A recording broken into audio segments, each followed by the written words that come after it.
Bonjour, bonsoir, tout dépend de l'heure à laquelle vous verrez cette vidéo. Alors, je me présente, je réponds au nom de Basile Waketi Kuren.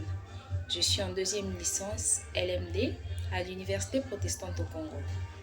Le travail demandé par le professeur Patrick Chamba est porté sur l'ouvrage Images des organisations de M. Gareth Morgan.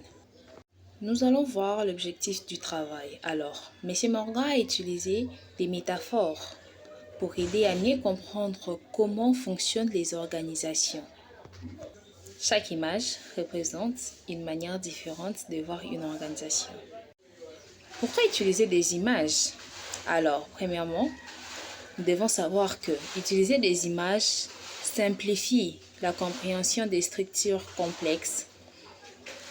Deuxièmement, elle montre qu'il n'existe pas une seule manière de gérer une organisation. Et puis troisièmement, elles aident à repérer des forces et des faiblesses d'une entreprise. Nous avançons par des exemples simples. Nous avons la machine. Une organisation qui fonctionne avec des règles strictes, comme une usine, tout est prévu et contrôlé. Nous avons aussi les organismes.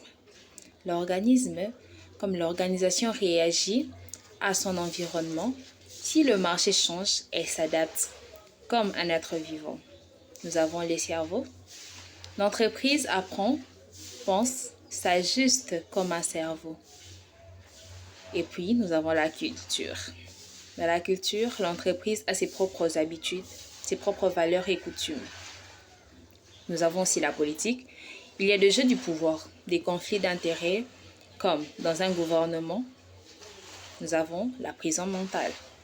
La prison mentale, l'organisme est bloqué dans ses habitudes, a peur du changement. Et puis, en avant-dernière position, nous avons le flux, la transformation. Tout change tout le temps. Il faut suivre le mouvement. Et en dernière position, nous avons la domination. L'organisation sert à exploiter, contrôler ou dominer certains groupes. À retenir dans ce que je viens de dire, c'est qu'une organisation peut fonctionner comme plusieurs de ces images en même temps.